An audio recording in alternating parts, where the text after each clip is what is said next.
Hi Steve, Phil Beever here from the Wilderness Club. Lovely to meet you today. Just want to recap on our first lesson. So if we run through some bits here from down the line, the other angle, what I noticed was 1, the swing was a bit short, 2, the swing was a little bit flat and deep, and 3, the swing was a little bit across it. So you were swinging slightly that way. The club head always came to the outside of the ball and you swung left and across it slightly. And then, one of the reasons you said is the flight can be a bit trapped. So how to fix that and some other bits was what we worked on here. So we can see here as you wind up, looks good, weight's on the right side, quite a short swing, and that's because the arms are a bit too behind you. Okay, the big key for me was, you play at 2 very tough courses, the Wilderness and Royal St Ports, and when you play at tough courses like that, we almost get in steer mode. We're trying to steer the ball and make sure the ball hits the fairway rather than actually unleash and give it a whack. And you'll see the guys on tour, the tighter the hole, the harder they seem to hit it, because they need to just let go and let it go, let trust in their ability.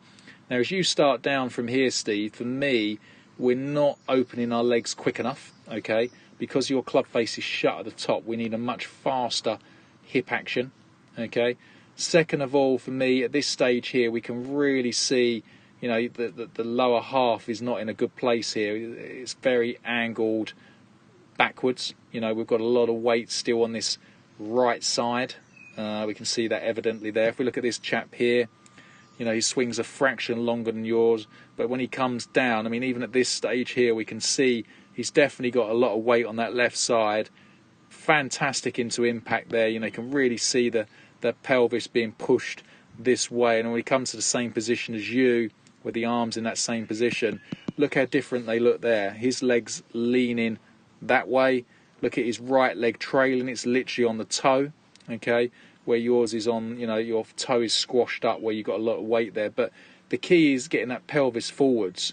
Now what happens with you now, Steve, is that head is now going to chase down the line, and we can see everything finishes moving forwards a bit, and you finish in quite a nice position. But again, that right foot, there's definitely too much weight on that right side, and for me, your pelvis is still leaning back slightly. If we look at Roberts as he goes through, look at that right foot, it's beautifully upright, it's just literally balancing on that foot, and again his lower half is leaning that angle as opposed to yours. So what we worked on, we hit some 9-iron shots, just half swings, literally just swinging it to about there. And then all we did work on is trying to clear that left side as quickly as we could, but pushing that pelvis forward while keeping the head back. That's the aim we're trying to do. We won't want that head to move forwards too much, and we can see yours moves forwards quite a lot. We want to keep that for me. So if we draw a line again on your head, and we draw a line on Roberts, okay. If we look at Robert all the way through his swing, his head's not moving. Beautiful. Look at that. His head's still on that middle of that line. If we look at yours, Steve, head's good. Head's now moved forward slightly because obviously you're trying to get some turf, and now watch the head. Head's got to move forwards quite a bit now, purely because this is stuck.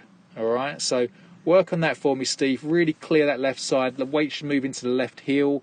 Really go at it hard, but get that pelvis being pushed forwards, and you should get a lovely little arch in the back, like Roberts here. So that's a terrible picture, but look at that lovely little arch where yours, you're leaning that way. It's a bit too straight. And like I said, in the gym, do some upright rows, things like that. Any sort of rowing exercise will be good. That'll help your top half of your back straighten out, and do that stretch where I showed you, where you lay on the floor, push your pelvis into the ground and arch your back. Again, that'll be a very good from your job. Work on them, Steve, and you'll see some great results. Thank you.